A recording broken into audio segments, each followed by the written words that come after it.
Hello friends, welcome to my YouTube channel.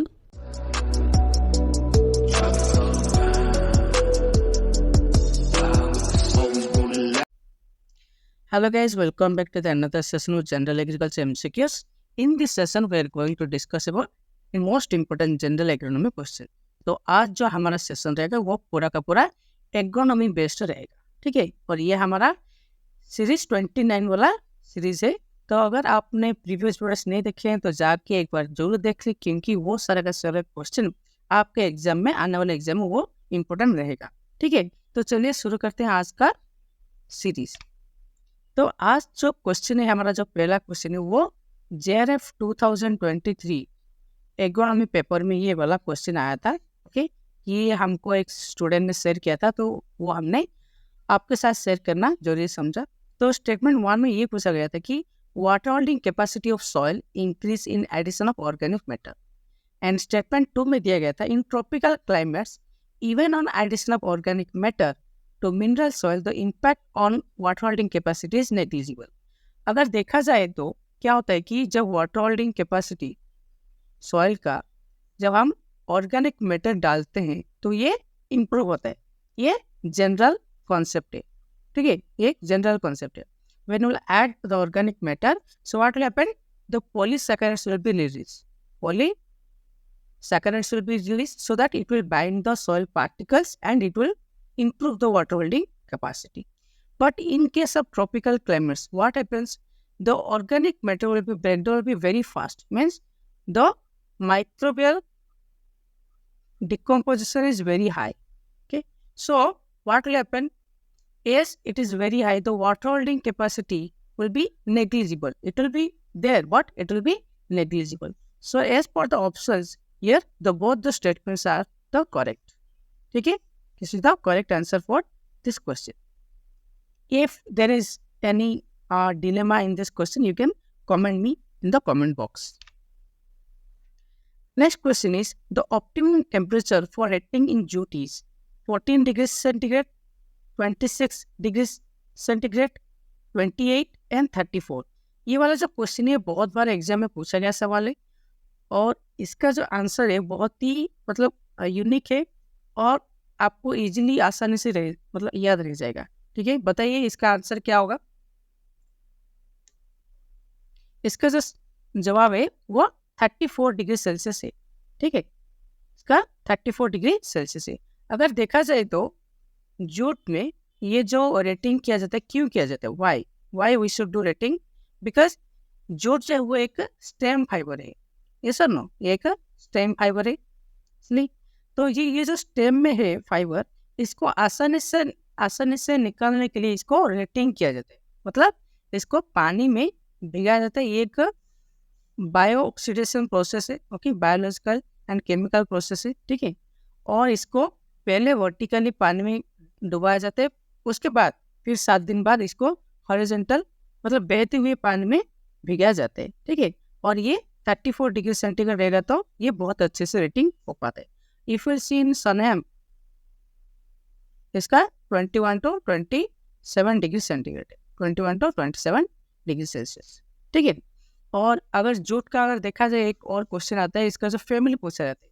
So previously it was Tiliaceae family and now it has been changed to Malvaceae. Okay, now it has been changed to Malvaceae family. ठीक है, so ये वाला आपको याद रह जाएगा, ठीक है। आगे बढ़ते हैं। फर्स्ट हाइब्रिड मेज Ganga 1 was developed in India in कौन से साल में गंगा 1 जो फर्स्ट हाइब्रिड ऑफ मेज वो डेवलप किया गया था? ऑप्शन आर 1957, 1961, 1964 या 1965। बताइए, बहुत ही इजी सवाल है और इजी सवाल ही एग्जाम में पूछा जाता है, ठीक है। इस बार तो JRF एग्रोनॉमी में ये पूछा गया था कि राइस का minimum, optimum and maximum temperature क्या है। बताइए, इतना इजी सवाल कौन पूछता है एग्जाम में, ठीक है। तो इसका जो सही जवाब है ऑप्शन नंबर बी 1961 है। If will see the first AICRP on मेज जो कि 1957 में बना था। ये सुनो, 1964 में देखा जाए तो sorghum का हाइब्रिड आया था CSS1, सुनो। 1965 में बाजरा का आया था SB1, ओके। और देखा जाए तो मेज का जो ये जो फर्स्ट जो है हमारा जो फर्स्ट क्रॉस हाइब्रिड और जो सिंगल क्रॉस हाइब्रिड है, डबल क्रॉस हाइब्रिड है और कॉम्पोजिट वेराइटी है इसका। जो सिंगल क्रॉस हाइब्रिड है वो हमको ईस्टर्न सॉल ने दिया था, ईस्टर्न सॉल ने दी थी। और डाई क्रॉस हाइब्रिड जो है वो डीएफ जोन ने दिया था। ये वाला भी आपको पूछा जाता है एग्जाम में, ठीक है। कॉम्पोजिट वेराइटी में देखा जाए तो संगम आता है एक, ओके, विजय, ऐसे कुछ वेराइटी, विक्रम, ऐसे वेराइटी आते हैं यहाँ पे, ठीक है।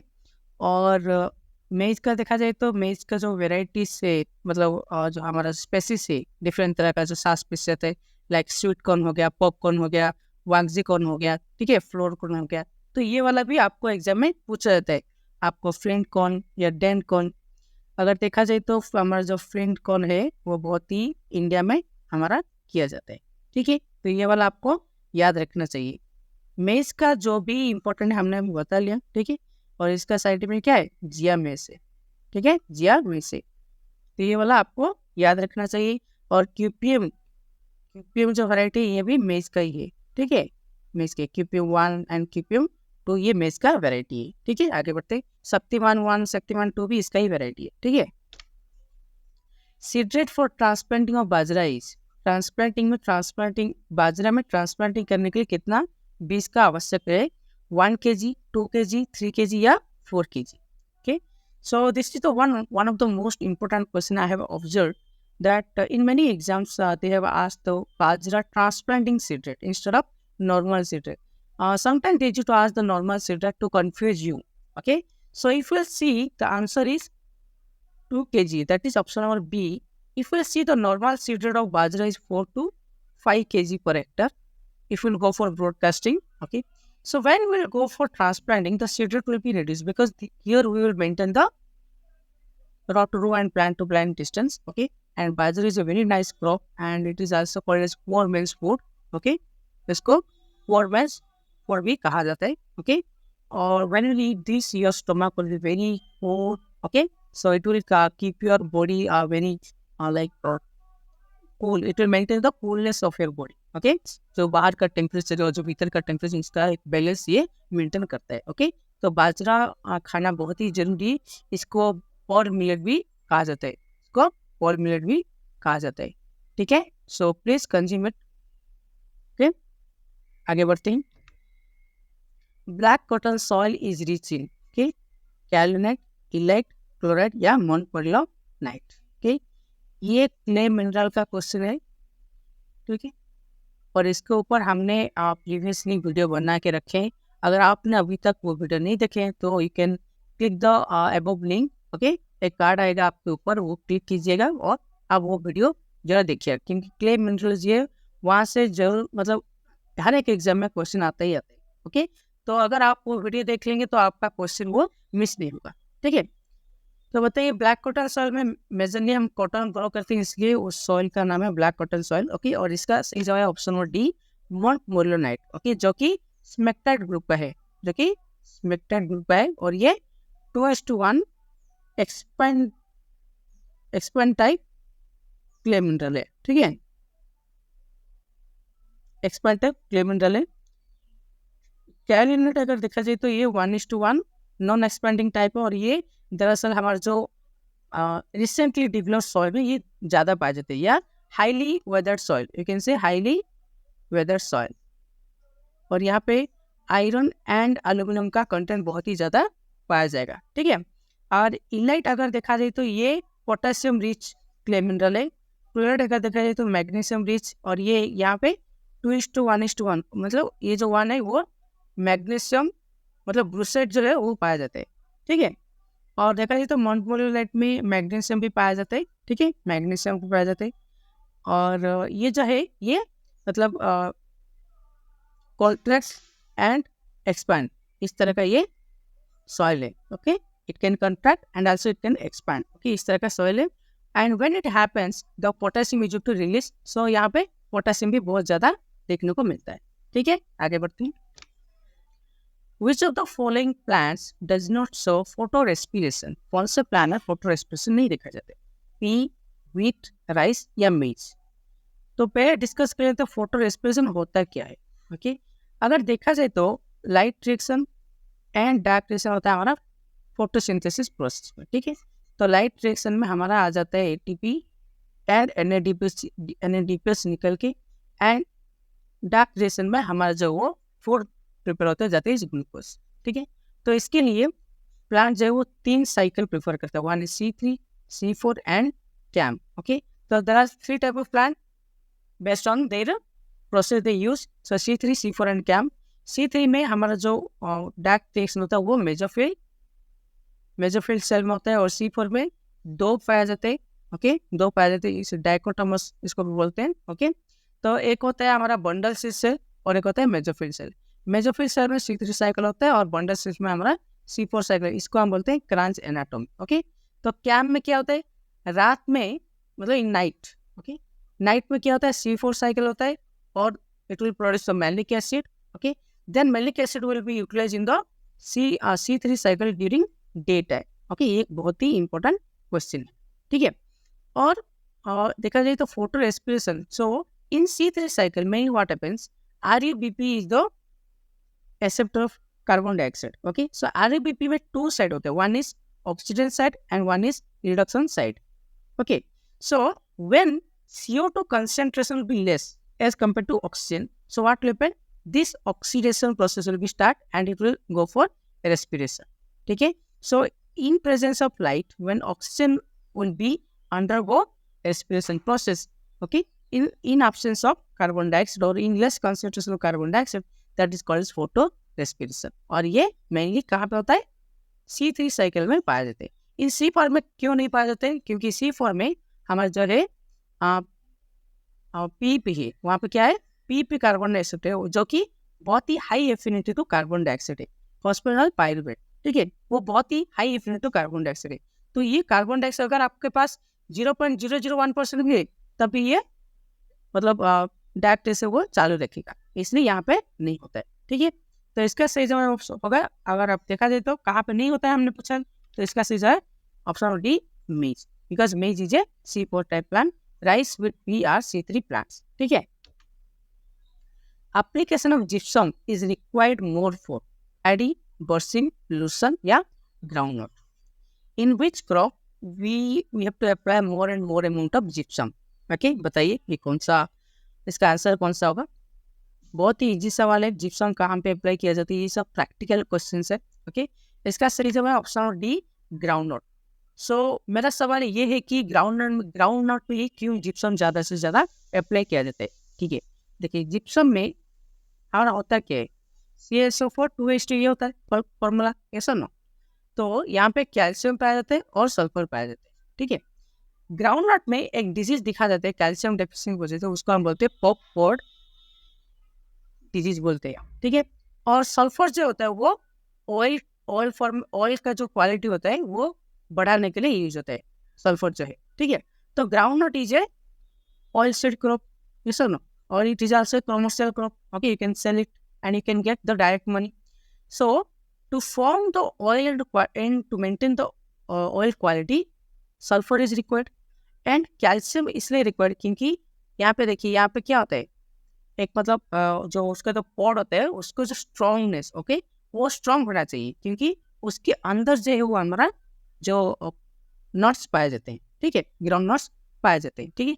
तो ये जो पॉड डिजॉर्डर को और इसका जो आवरण है उसको बहुत ही स्ट्रॉन्ग रखने के लिए और जो ऑयल जो है उसका जो क्वालिटी बजाय रखने के लिए हमको कैल्शियम सल्फेट को बहुत ही ज़्यादा अप्लाई करना पड़ता है, जिसको हम जिप्सम बोलते हैं। और जिप्सम जो है वो अराउंड 290 kg पर हेक्टर अप्लाई किया जाता है, ठीक है। और ये I think after 20 days of sowing, 20 days after sowing ये अप्लाई किया जाता है, ठीक है। आगे बढ़ते हैं। व्यापक method of rice nursery raising is introduced in India from Japan, China, Philippines, USA। ये एक बहुत ही इजी सवाल है और ये बहुत बार एग्जाम में पूछा नहीं। Recently it has been asked in 2023 JRF agronomy, ये वाला क्वेश्चन आया था उनके पेपर में, ओके। तो people are confuse with in Indonesia and Philippines, okay, तो इन दोनों के बीच कंफ्यूज हो जाते हैं। जो व्यापक मेथड जो वो फिलीपींस आया था, ठीक है, फिलीपींस में आया था, ठीक है। आगे बढ़ते हैं। The crop use for the production of both oil and fibre. आपको पता है ना डायपक मेथड क्या होता है, क्या पता नहीं। यहाँ पे 30 मीटर स्क्वायर का एरिया लिया जाता है, ओके। और यहाँ पे जो है वो एक मतलब इंडोर में ही आप कर सकते हैं, एक मतलब एक कारपेट बिछा के उसके बाद आप मिट्टी डाल के और जो बनाना का लिप्स होते हैं वो डाल के आप आराम से नर्सरी प्रिपेयर कर सकते हैं यहाँ पे, ठीक है। सो 30 मीटर स्क्वायर में आपका ये नर्सरी हो जाएगा, ओके। और when it will become 11 to 12 days of the seedling age, then you can go for the transplanting, ठीक है, वही होता है। And the crop use for the production of both oil and fibre is, हमने ये वाला question previously discuss किए थे, इस बारे में डिस्कस कर लेते हैं क्योंकि ये एग्जाम में आता है। लिंसेट, लेंटिल, मेस्टा या जूट, ओके। इनमें से कौन सा वो क्रॉप है जो कि बहुत ऑयल एंड फाइबर प्रोडक्शन में मतलब यूज होता है, ठीक है, बताइए। बहुत ही इजी सवाल है। इसका सही जवाब है option number A, linseed, okay. इसका जो साइंटिफिक नेम है ये लाइनम उसी टट्टी सिमा में। अगर लेंटिल दिखाई दे वो लेंस क्यूलिनरिस है, okay. Most of the students are confuse in between linseed and lentil, okay. Lentil नहीं है, ये एक मसूर दाल है, ये खाने का चीज है, ओके। लिंसीड जो है वो ऑयल एंड फाइबर प्रोडक्शन के लिए यूज होता है।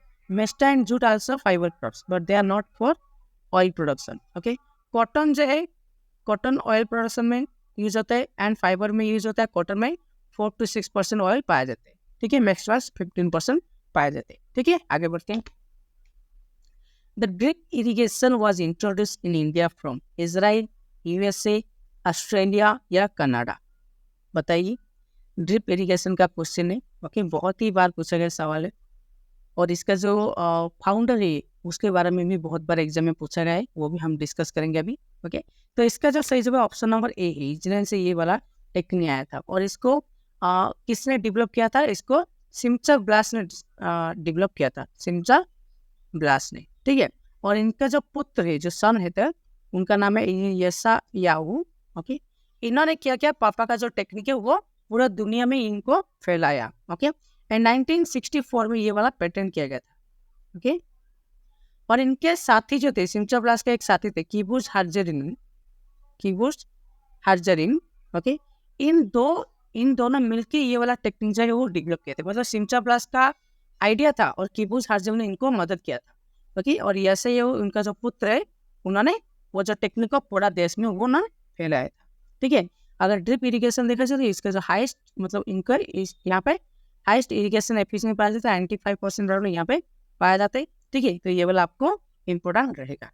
और ये जो है टेक्निक, अगर आपका सॉइल जो है वो सेलाइन सॉइल है और अल्कलाइन सॉइल है, so you can use this technique because when drop by drop will be fall in the ground, so the salt will be dissolved and this complete area, the crop effective root zone will be free from the salt. So that is the most important thing you have to know, okay. Only flooding is not used for the saline soil maintenance, okay. You can use the drip irrigation for the better growth and development of the crop and आपको ये भी बहुत ही ज़्यादा मिलेगा वहाँ पे, ठीक है। आगे बढ़ते हैं। Okay, so that's all for today's class. Okay, tomorrow I'll bring with some new more questions and also we'll discuss some general agriculture question as well in the further classes. Okay, so if you have not subscribed to my channel yet, then please subscribe to my channel for this interesting videos and different interesting explanation. अगर आपको मेरा general agriculture class में join होना है तो आप मुझे ping कर सकते हैं, okay. You can ping me in the comment box so that I can reply you, okay, and I will add in my group, okay. So thank you guys, thanks for your time. Let's meet in the next session.